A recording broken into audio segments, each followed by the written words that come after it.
That could be toxic, especially if it's a smaller dog. Macadamia nuts and walnuts. These are just basic foods that I'm sure you have in your house. And, tomato leaves and stems and potato leaves and stems. So if you have a garden, chocolate, of course. The theobromine and the caffeine in chocolate are both toxic. The most toxic is dry cocoa powder. So, in cocoa, that's the most. So then I'm going to discuss if your pet's skin or eyes are exposed to toxic products, such as, say, a cleaning product that you have. You're going to want to check the cleaning product's label for the instructions for people exposed to the product. If the label instructs you to wash your hands with soap and water, if you're exposed, then you want to wash your pet's skin with soap and water. Don't make sure not to get it into any eyes, mouth, or nose. If the label tells you to flush the skin or eyes with water, do this for your pet as well as soon as possible if you can do it safely.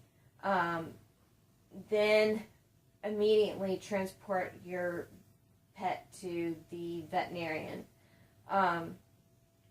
If you know that your pet has consumed something that may be harmful, immediately you want to contact your veterinarian, emergency clinic, and calling the Animal Poison Control Center hotline, which a great thing for you to do would be to have this number available on your refrigerator or somewhere close by. They are available 365 days a year, 24 hours a day. You can get to them immediately if your vet clinic's closed. There is a fee for this service, but there would be a fee if you went somewhere else. So really, it's your pet, it's your loved one. It's definitely worth it. If possible, the main things that you would want to have on hand, because they're going to ask you, or even if you go to an emergency clinic late at night and they're not familiar with this dog, they're going to ask you the species, breed, age, sex, weight, and the number of animals involved. So if there's several animals, they could have all been exposed to something.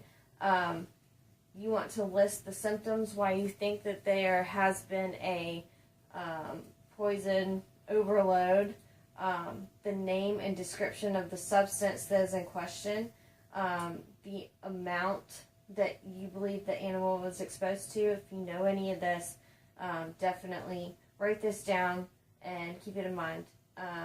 The length of time of the exposure. Also have the product or container packaging available for reference, or take it with you to the emergency clinic. And then you're going to want to collect any material your pet may have vomited or chewed and bring it in with you to the hospital so that they can use that for further assessment. Another thing is, I'm sure you're wondering, well, what about making my pet vomit, which is an emetic? Only if a veterinarian, which you've called them, or emergency clinic, advises you, and you can only do this with a valid client-patient relationship. So somewhere that you have established a rapport or a relationship where a veterinarian has placed its hands on your pet. You can only call them, and then they can advise you on whether 3% hydrogen peroxide may be used within the following guidelines.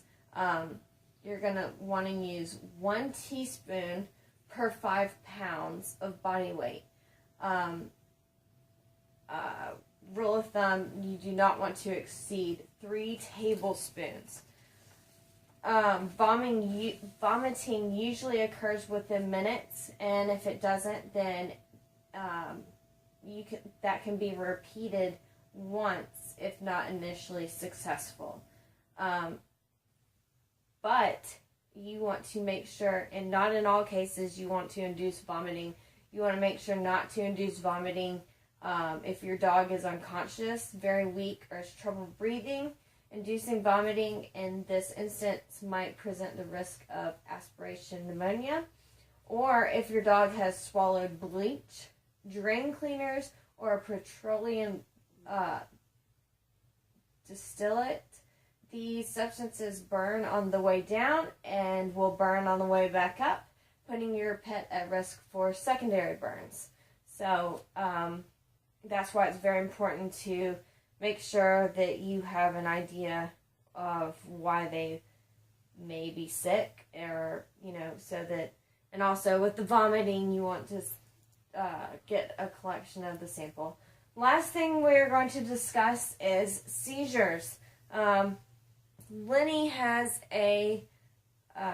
he's susceptible to his conditions where he gets seizures. Main thing we're going to want to do is we're going to want to say he's starting to seize right now. What we're going to do is, if you would move this, we're going to want to remove any objects, including furniture, and we're going to try and get him in the center of the room. But we're not going to restrain the pet. We're going to let him seize, but best thing we can do is try and keep things out of his way so he cannot further hurt himself. We're going to time the seizure.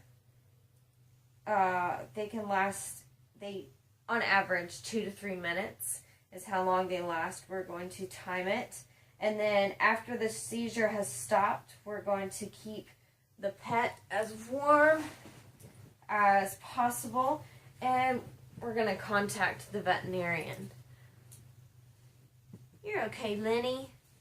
So that was my video on administering basic first aid in small animals, and I hope it was informative, and that's the end.